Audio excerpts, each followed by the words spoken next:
Today we're going to go through an introductory rings pulling session. While I love training pulling work on the bar, I found the rings really helpful for building up strength and stability in your back and your shoulders. I think it's worth training on both modalities if you can, but especially on the rings for a bit of added challenge.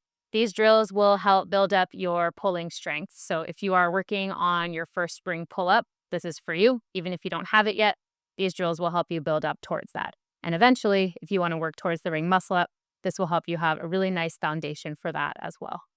Real quick prereq for this one, just from a safety perspective, I want to make sure that you can hit around 10 clean ring rows at a moderate angle. So something along these lines where you can pull full range of motion up and down for about 10 reps. If you struggle to do that, if you're super shrugging or you feel like unsafe supporting your weight at the bottom where you're in that bottom position there, then build your ring row first and then get into this after. This will be key just to make sure that the drills don't aggravate any shoulder issues or that you don't shrug up too much and activate areas that we actually don't want working while we train the row and the pull-up. The key here will be focusing on quality over quantity. I don't want this session to take you a ton of time. 20 to 30 minutes max, twice a week at most, should be plenty.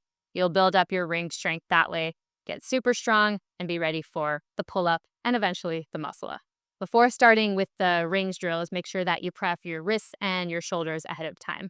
I have a lot of demos for those, which I will add to the description for this video, so you can do that first, then get into the rings work after that. First up, we'll start with scapular activation and stability work. Movement number 1 is going to be the initiation of the ring row. So just this shrugging motion here. Note that my shoulders don't come up like this. I'm not dropping my hips or pushing up. Keep everything neutral. And I am retracting my shoulder blades and then coming back to the bottom position. To start your session, go for 2 to 3 sets of 12 reps of that. It's going to wake up the shoulders, get everything moving. From there, we go to the top position hold for the row. So what that looks like, if you imagine your row, you've pulled up. This is our top position. Chest to rings is another term for it. And we're going to hold this 5 to 10 seconds. Nice controlled position. Again, no shrug. Super common. People get super shrugged. I'm very, very on it with that. I don't want you to be shrugging. It's not going to fire up the right areas. Shoulders are down. Chest to ring contact. Another common mistake I've seen is people will go to here and be like kind of in this limbo area all the way. Literally imagine pulling the rings to the chest or the chest to the rings and holding there with control. 5 to 10 seconds, 2 to 3 sets. That's your prec. So that, along with those initial pulls, will be your stability, shoulder activation work to start the session. Next up, we have the main strength portion of the session. This movement will help to bridge the gap between the row and the pull-up. It's the reverse row sit back. I have another video that goes into depth on this that I will link in the description for this video. But for today, we're using this as our main strength drill to help work towards that pull-up. If you're working on your first pull-up, this drill will be a game changer for you. I'm going to start in a low row position, and then as I row up, I will be sitting my hips back, then reversing it to exit. What that looks like, here's my low row, right? My torso is parallel to the floor. I'm going to do a nice strong pull, chest to the rings. From here, I'm going to sit the hips back and turn the rings in. Then I reverse everything, rings go back to neutral, and come back down. Even if you can already do some pull-ups, you try that drill, you'll find that it's actually pretty tough. I want you to start with 3 to 5 reps at a time. 3 reps might be plenty for you.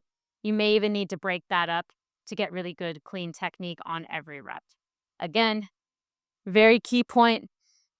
We pull and the hands turn in as the hips come back. Note that I don't drop down, so I maintain that chest to ring contact.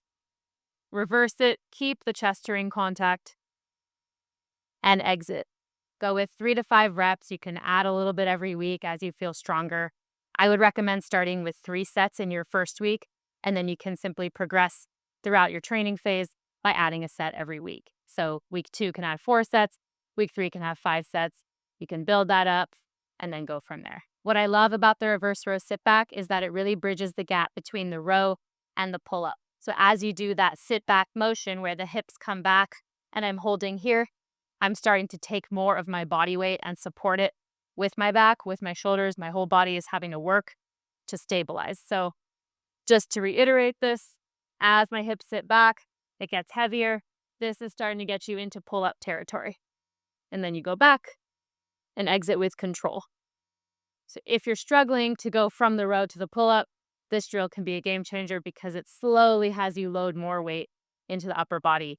In terms of resting between your sets, I would recommend at least 90 seconds, maybe 2 minutes, just to make sure you're really fully recovered. I often see people don't want to rest that much. They want to do like 30 seconds, 40 seconds. Sometimes that's fine, but with a movement like this, that's this tough, full 90 seconds to 2-minute rest should make it much better as you're working through your sets, especially in your later weeks. If you do those 4 and 5 sets, it'll make a big difference. We worked on stability and scapular work, did some strength training, and now we're going to end with a bit of endurance. Quite simple, max reps, ring row at a tough angle. We'll go for 2 sets of that. What that can look like is maybe a hard angle like this, right? The more down you go with the feet, the heavier it will get. So find an angle that you know you can do at least 5 or 6 reps for and see if you can max that out. Maybe hit 8 or 10, maybe even 12, depending where you're at. So you can rest around 60 seconds between those 2 sets, but it doesn't need to be quite as much as you did in the reverse row sit back part. This is a little bit easier in the sense that it's not quite as heavy, but we are pushing towards a max. So make sure you give yourself a little bit of a break and then finish out the workout strong. Get tired, work hard to end it. If you work at this a couple times a week for anywhere from 4 to 6 weeks, you should see some substantial gains in your pulling strength. Hopefully it'll help you towards your pull-up, and then eventually you'll have the base for your ring muscle up. Of course, you'd also want to start working in false grip, and there's a ton of stuff we can get into for that. But for now, build up your base with this, get strong at the row, reverse row sit back, build your scapular control, and then you'll be on a roll from there.